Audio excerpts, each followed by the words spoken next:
Hey everyone, my name is Nick Maines. I'm from El Paso, Texas. Born and raised there for the first 18 years of my life. Went on to go to West Point for my undergrad. I was a business management major. Like every West Point grad, I went on to be an Army officer. Spent a little bit of time in Oklahoma, then Georgia, then North Carolina, then Iraq, then back to North Carolina, and finally now here in DC, where I'm a ROTC professor at Howard University.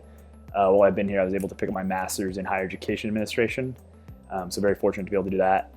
Following my MBA, I want to go into social entrepreneurship, ideally back in El Paso, Texas, somewhere in the education realm. Try to give back to the community that I came from and just help bridge the gap for other underrepresented minorities. So I finally took the GMAT last week. I believe I'm test final, but I'll probably take it one more time because I'm a crazy person, but I have a score I'm ready to apply with. So now I'll talk to you about kind of the process that I went through and the test day. And I think I'll use a sports analogy for this. If you think about the Patriots, when they show up on Sunday to play football, I don't think they're surprised when they win because they do it so often. They've normalized success. They win the week before, the week before, the week before, and they've won that whole week. So now to bring this back to the GMAT, I tested every week, a practice test, until I got my target score 2 weeks in a row. So then when I went into the GMAT and I got a score that was in plus or minus 20 points of it, I wasn't surprised because it's what I had done the past few weeks. And that's what I recommend to a lot of people, is to take practice tests every week. The CATs are the best, probably followed by Manhattan Prep, and then followed by anyone else. So that way when you go in, you know exactly where you're going to fall. You're not going to surprise anyone. You're not going to go in there, you score 550s and randomly hit a 750. And on the flip side, you're not going to go in there with a 750 that you've hit the past 2 weeks and score 550.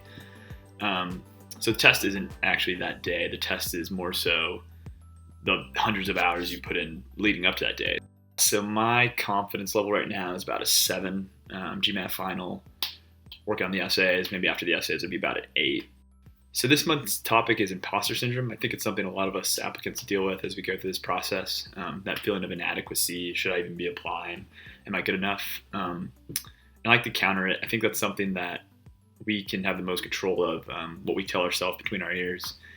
And the way I counter is I normalize success. I do the same thing every day. I wake up, I make my bed, I eat clean, I exercise. So you have that mind-body connection. So you're feeling good about yourself, which carries over to your studying.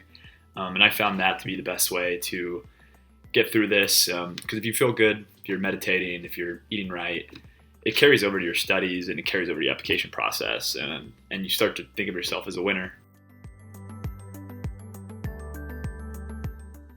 Thank you for joining all of us on this journey. So as an introduction, my name is Elise.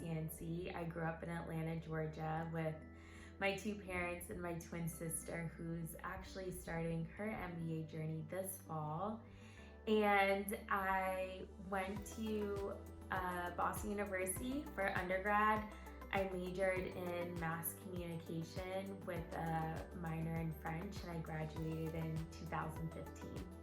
So one of the ways in which I've been preparing for the GRE, especially for the quant portion, has been to look over the answer choices that I previously got incorrect, which at first felt a little bit tedious and cringy thinking about all of the different answer choices I got incorrect.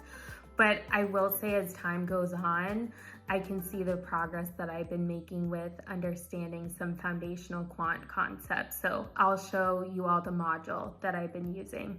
So this is Magoosh. This is the main learning resource, or one of the ones that I've been using the most. And one thing that I really like about Magoosh is that you can flag questions and indicate not just what you got wrong, but also why. So if it was a careless mistake, if you took the wrong approach, or if you didn't know the concept. So that's been helping me quite a bit in terms of reviewing my work. Even though it's not finished yet, it actually has been a very grounding activity, I think I'd call it, in terms of truly clarifying in a concise manner why I started this process in the first place.